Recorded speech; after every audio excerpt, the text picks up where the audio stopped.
What an amazing transformation. I wonder how she did it. Well, you know how they like to tell us the truth in the movies, right? Well, this is from the movie Death Becomes Her, and notice how she puts a knife in a reddish vial and then adds that to her red stuff, and let's see what happens to that hand. All right, yeah, and oh, it gets younger. And it's not just the hand. Let's see what happens when she drinks it. I wonder what's in there. I wonder if it rhymes with abrenobrome. Well, let's see what happens.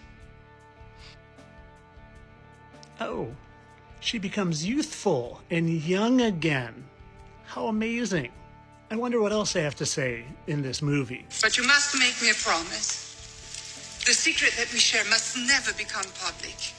You may continue your career for 10 years, 10 years of perfect, unchanged beauty. But at the end of that time, before people become suspicious, you have to disappear from public view forever. How would we do that? You can retire. You can stage your own phony death. Or, as one of my clients simply said, I want to be alone. No. I wonder what else they have to say in this movie. I must remind all of you who staged your own deaths of our very strict policy against popping up in public to grab a few headlines. I won't name names. You know who you are. Just trying to have some fun, man. That's all I was doing. King of rock and roll, Elvis. Elvis! We love Elvis. I shouldn't say this. You'll say I'm very conceited because I'm not. But other than the blonde hair, when I was growing up, they said I looked like Elvis. You see that? Did you believe it? Like I said, they tell us. They have to. I wonder what else that movie had to show.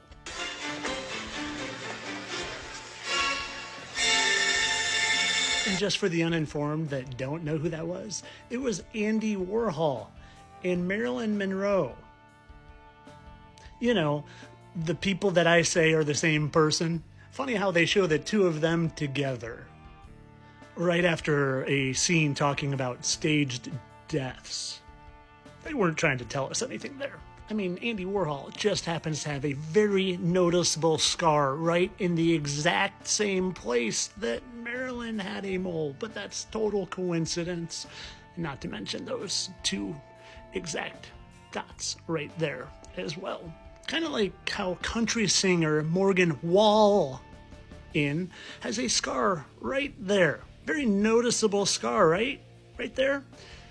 And Dale Earnhardt, who hit a wall, who died hitting a wall. Morgan Wallen just happens to have that exact same scar, and their faces match up perfectly. Same mustache. Oh, and you know what she and her daughters like to get? I wonder what all that stuff is on her face. Maybe you can read down here what it is. Remember how I keep saying they tell us in the movies? They call them vampires, though, and how in vampire folklore they do that from those people to maintain their that and that. A concept mirrored in recent studies that show factors in can rejuvenate aging tissue. A real study. A real study. And you know what else vampires do? They do this to escape any suspicion of not aging, because they're typically depicted as ageless, nearly immortal beings. Now maybe the work I've been doing for 2+ years is going to add up to you a little more. But of course, all this is for entertainment purposes. I'm sure all these people definitely didn't stage their deaths and become these people to avoid suspicion of not aging. And they definitely didn't do it by guzzling down abrenobrome.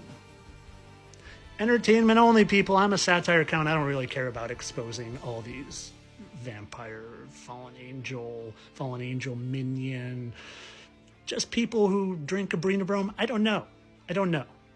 But I know that. Kidding, of course. Entertainment only.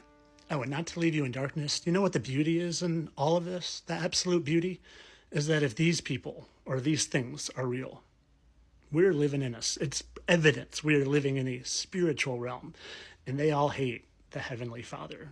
And you don't hate something that's not real. So really, it's quite beautiful in my opinion, as disgusting as it is. Have a nice day.